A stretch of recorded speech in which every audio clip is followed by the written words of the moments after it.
Alright people, it's Spratt here, and today we are getting collapsed on the rooftop. We're getting that... Oh boy! What is that? I don't know what that high-pitched noise was there. We're gonna do a Q&A today. That is one way to start. Jesus, that's perfect. We're doing a Q&A today. We got some live... Well, I'm answering some live questions. Questions from Twitter, and hopefully we go off. I'm popping the embers. I'm popping the embers.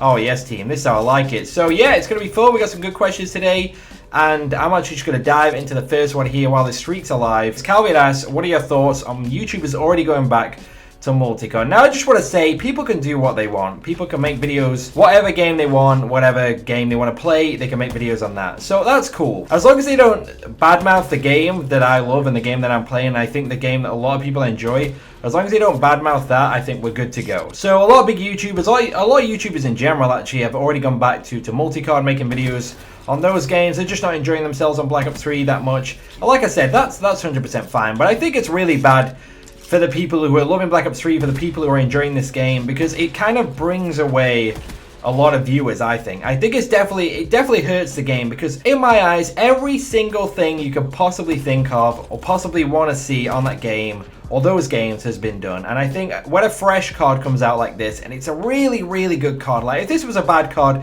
I'd understand, but it's such a good Call of Duty. It's so good, so much fun. And I just think when we go back to the old cards, it definitely hurts the people who, you know, play this game, the people who love it, the people who enjoy the franchise. It's really weird to try and explain it, because I can't really put it into words. But you know what I mean? Like, they'll start to think, oh, maybe these guys don't like Black Ops 3, so we'll not watch it anymore. And it kind of hurts other people who are really enjoying the game, really loving the game. Decreases the viewership overall. That could be in streams, that could be in videos, that could be in anything. I think it just hurts the newest card a lot when people go back. It's pretty early. It's what, 4 months? 4 months into the game, which is not that long at all. You know, it's a 12-month game, or is it a 2-year game? I don't know if it is. So I personally just don't think it's a good way to go. If you're enjoying this game, I wouldn't recommend, you know, making videos on the older cards unless you enjoy that. That's fine. Like I said, it's fine. But I think it's really one of those things that kind of hurts the franchise. People are always saying that COD's dying, and I think the idea that you're going back to an old COD where the only people who want to watch that are people that have been in the community a little longer, you know, and then all the new people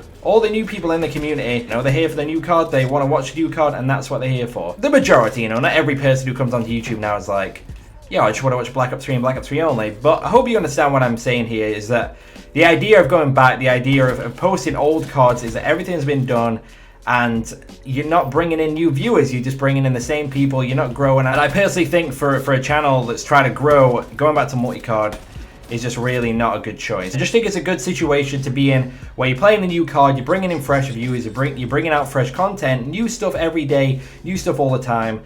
It's just way more enjoyable for me, way more enjoyable for you guys than posting something that's been on YouTube for years and years, you know. So everyone's opinion is different. Everyone can play whatever they want, they can post whatever they want, but I just think it really hurts the franchise as a whole, the new Call of Duty as a whole, when people go back this early, when the game's so good. If this was a bad card, I would understand, but this card is incredible. So the next question is from Cheater, and he asks, do I have any talents besides COD? Or am I good at anything else apart from COD? I think that's what the question is right there. And to be honest, I'm pretty average at most things that I do. You know, I'm not terrible at anything, I would say. I'm not really a creative person, but apart from that, I feel like I'm pretty average at most things I do. You know, I'm always just an all-rounder when I did sports back in the day. But in relation to the skill level of COD, I mean, I feel like I'm pretty good at pool, you know, or snooker, billiards. I'm pretty good at that, you know, and I was good at maths when I was at school, so I guess that kind of goes hand in hand.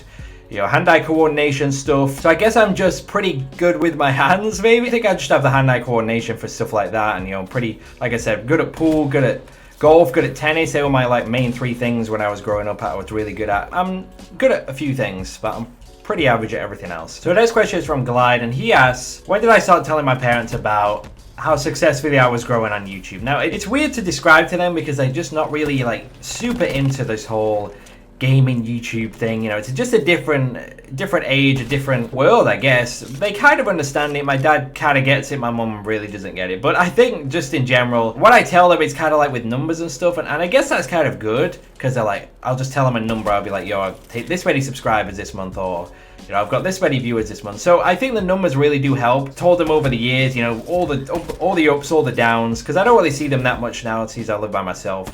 So I've told them all the ups, all the downs. I think now it's kind of like the little stories that I have that's the better way for me to describe my growth and how much more successful I'm becoming. And I think, you know, the little stories of when I've been to America and I've met people that knew who I was and we, you know, signed things. And then recently I've just got loads more people talking to me who I'd never expect or like recognizing me and stuff like that. I think those little things, those little stories are just a way better way for me to describe how things are going to my parents and to let them know that what I've done for all these years, you know, is paying off. It feels like it's drastically changed and I have so many more things to talk about with them now. So it's definitely great. So the next question is from Carl Ray. I hope I pronounced that right. If I didn't, I apologize. If you're making a big montage, what are my tips? What are my go-to points, I guess, when you're making a montage? It's kind of what you're going for. If you want like the best of the best sniper clips, that's what you want to go for, then make that your priority. But for me, a montage is variety. A montage is less repetitive things, spice it up. Well, I mean, consistency with the clips is obviously a good thing, but I think just variety in general, guns you're using, the attachments you're using, you know, the maps that you're playing and all that stuff you need to take into consideration when you're making a montage. I think those are the key things. People kind of just forget. They just always go for these big clips, these bangers, and then they just forget about map variety. They're hitting the clips in the same spots, they're using the same guns. For me, when making a montage, I try and get nice variety with clips, with maps, with attachments, stuff like that. And I also try and get a song nobody has used in a big video. That's definitely a helper as well. A nice edit that focuses on the clips. It focuses on the sync between the clips and the song. And that, for me, is a perfect montage. That's all you need to go. Nothing too crazy.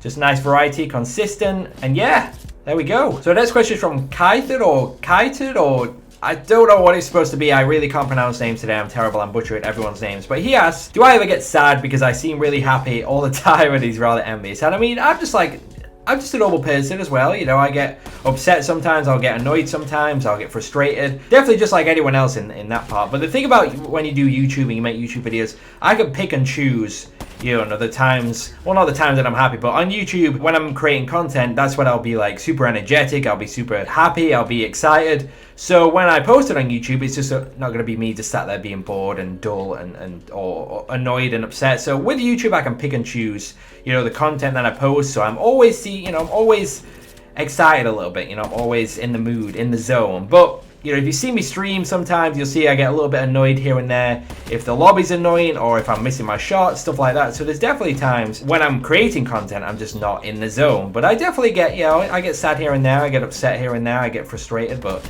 you know, with YouTube, that's one of the perks. It's also one of the downsides because you've always got to be happy. You've always got to be energetic and excited when you make content. And if you're not feeling it one day, it's really hard to kind of get in the zone. You know, it's really hard to get up there. And I was just destroyed a little bit answering that question. So yeah, hopefully that answers it. You know, I'm just a normal person. Just try to be as happy as much as I can because being sad and annoyed is just a pain. You know, it's stressful. So Mr. Destroy asks, at what age or what year did you start doing YouTube? It was one of those questions. I can't remember which one. 14 years old when I started YouTube. It was back in 2008. I am old now. I am old. When I started 8 years ago, I was doing Call of Duty videos, I was doing zombies videos with my friends, I was doing Gears of War videos. That's kind of the reason I started YouTube as well. Just a bunch of different videos back then, and I was 14 years old. What was I? Just coming to the end of the school, maybe? Or the second to last year of school. Did a bit of college, through university, and here we are now. And it's my job. 8 years in the making, and this is full-time job now. So it's pretty nice, but yeah, I've been doing it a while. I've been around a while. I've seen a lot.